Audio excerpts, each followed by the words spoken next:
ዲኮሬሽን ይሄ ዲኮሬሽን ካለቀ ማለት ነው ሌላ እድል አይገኝም። የሚያምር ግጥም ይዤላችሁ መጥቻለሁ። ይሄንን ግጥም አጣጥሙትና ለብሩክም ለሃይሚም የሚገልጻቸው ከውስጣቸው ከአንጀታቸው የሚገልጽ ግጥም ነው። አዳምጡት።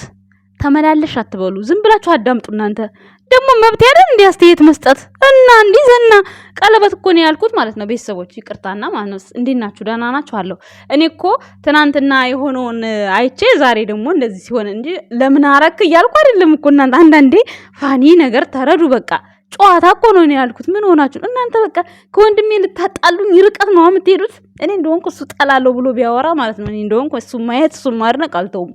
ጥግ ያዙ። ስነ ስርዓት እንዴ! የምታወሪው ጠፋብሽ? ኧረ እኔ ማወራው አይጠፋብኝም። ለምን የሚጠፋብኝ? እነሱን እንደዚህ ውብ እያደረኩ ይዤ እመጣለሁ። እናንተ ለምትወዱት ሰው ማለት ነው የፈለጋችሁትን ነገር ወሬ አታጡም። እና አሁን ማለት ነው ወደ ግጥሙ ሰምታችኋል። ላይክ አድርጉ፣ ሰብስክራይብ፣ ሼር አድርጉ። ከወንድሜ ጋር ለማጣላት አትሞክሩ። እኔ አይችልም እያልኩ አይደለም፣ መብቱ ነው እንዴ። ለምን ጣራ ላይ ያረግን ምን አገባኝ? ምንም እኮ አይመለከተኝ። ግን ሁሌ ፕራንክ ያረገናል እንዲህ ቀለበት ነው ብሎ በባለፈው እነ ሙሽዬን ሳንጠብቅ ቀለበት ብሎ ፕራንክ አድርጎናል ለማለት ያክል ነው እንጂ እኔ ሌላ ነገር እሱን ለመንቀፍ እኔ ምንም ቢያረግ ምን ማለት ነው? እኔ ምንም ነገር እንትን የለኝም። ገብቷቸዋል አይደለ? እና ሁሉን ነገር ወደ ተንኮል አትውሰዱ። እስኪ ጥሩ ነገር አስቡ። እስኪ ምን አስባችሁ ነው? ለማንኛውም ይሄን ግጥም ጋብዣችኋለሁ፣ አዳምጡ። አውቃለሁ ይበልጣል ለሚወዱትም ሰው አበባ ይሰጣል፣ ቸኮሌት ይሰጣል፣ ሌላም ነገር። ከዚህ ሁሉ ታዲያ ክብርሽ ሲበልጥብኝ እንዴት አልቸገር? እመቤቴ ነሻ ከሞቴ መሸሻ፣ በልጅ በበረከት ቤቴን የምታደምቂ፣ በአንድ ቀን ስጦታሽ ዘመን የምታሞቂ፣ የእናትነት ምትክ ቤተሰብ የምትተኪ፣ ይልቅ ቁሱ ይቅርብሽ አብሮሽ የሚያረጅን አንድ ነፍሴ ነንኪ። ይሄ ነው የሚገባሽ፣ እኔ አይደል ማገባሽ።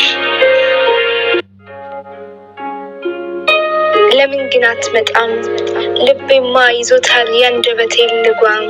ጸበል የሚረጨው ካህን ያጣው ቤቴ፣ ለእርሱ ብቻ ይመስል የሚከፈት በአቴ። ዘንድሮም ዝግ ኖሯል ዋ የሚለው ካህን እንደምን ያጥረዋል? እርግጥ ነው በስሜቶች ዓለም ካህን ዋጋ ያጣል። የምድራዊ ፍቅር እግዜርን ያስክዳል። አሁን ይህንም አውቃለሁ፣ ግን የኔ ፍቅር ዘላለማዊ ነው። ፍቅር ለዛ ያጣል ለብቻ ሲወደድ። እፈራለሁ ምድርን ያላንተ ስራመድ። አንተ ከኔ የለህ ያለሁት እኔ ነኝ፣ የፍቅርህን ዜና በህልሜ የምመኝ። ሰው በሞላ ምድር ሰው ያጣው መሰለኝ፣ ብርድ ልብስ ረሳው ያንተን እቅፍ ስመኝ። ኦና እንደሆነ ቤት ክፍቱን እንዳደረ፣ ባዶነት ተሰማኝ ውስጤ ዜማውን እየደረደረ። ሰውነት መቅደስክ ልቤ ነው በአት፣ በእንቅፋት መሃል ቀልቧን የወደድኳት ነፍስ።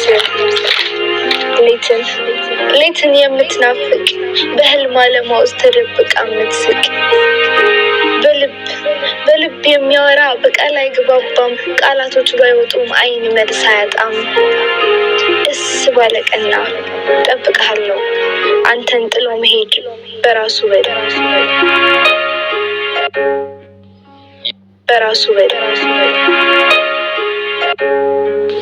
የታለሽ ኪዋኔ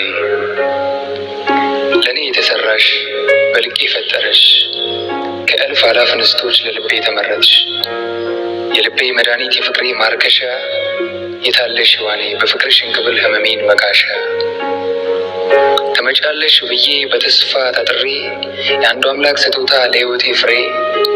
እየጠበኩሽ ነው ውብ መልካም ፍቅርሽን በምናቤ ስዬ። አንቺ የኔ ፍጡር የኔዋ ሔዋኔ፣ ካለሽበት ውጪ ደመናን ግለጪ፣ ለጠቆረው ልቤ ብርሃንሽን ስጪ። የህይወቴ መንገድ መጀመሪያ በሬ፣ ቁልፉን ያሽው ልጅ የታለሽ ሔዋኔ። በልብሽ ዙፋን ላይ ልመላለስበት፣ ሁሌም እያሰብኩሽ በምናቤ ውስጠት። ልቤን ክፍት አድርጌ እየጠበቅኩሽ ነው። ሙላት እንድትሆኚኝ ጉለቴን ሳስበው ግራ ጎኔን ስቦ የሰራሽ ለኔ ነው። ድምቀት እንድትሆኚኝ ደምቀሽ የምትመጪው ሔዋኔ መቼ ነው? ጊዜን ጠብቄ መምጫሽን አስቤ መንገዴ መንገድሽ መሆኑን መክሬ የኔ ፍቅር ሕይወት ባንቺ ፍቅር ሊያምር በማያልቀው ፍቅርሽ ቤቴን ላሳምር በደስታሽ ደስታዬን ሁን የማደርገው ዘመን የማይሽርሽ ጊዜ የማይገድብሽ ከኔ ጋር ስትሆኚ ፍቅር ማያልቅብሽ የታለሽ ሔዋኔ ልብሽ ልቤ ሊሆን በጌታ የተመረጥሽ። ለአንገት የሚከብደው ራስ የለም። ትክክለኛ የእናንተ ለሆኑ ሰዎች ምንም ብትሆኑ አትከብዳችሁም። ብታጠፉ ታስተካከይ፣ ይሄ እንደዚህ አድርጊ ብሎ ይመልሷችኋል እንጂ እናንተን ጀጅ ለማድረግ አይሮጡም። ጓደኛ በሉት፣ ፓርትነር በሉት፣ ቤተሰብ ወዳጅ ነው የምትሉት ፍጹም አይደለም። ከጠብ በኋላ ከብዙ መከራ በኋላ የሚያምር ፍቅር የሚያምር ደስታ አበባ የመሰለ ባክግራውንዱን ራሱ ያረኩላቸው ማለት ነው ካሳለፍነው ቻሌንጅ አንጻር የምሬ ነው የምላችሁ። እና በቃ ለብሩክና ለሃይሚ አይደለም በቃላት አይደለም ብቻ በምን ልንገራችሁ ይሄንን ኤዲት ማድረጉ ማለት ነው ዋጋ እንደሚያስከፍል ታውቃላችሁ። ግን ስለምወዳቸው ለነሱ አይደክመኝም። ገብታችኋል አይደለ? ይቀጥላል። አሁን ደግሞ የወንድ ግጥም ማለት ነው። ይሄ የሃይሚ ግጥም ነው።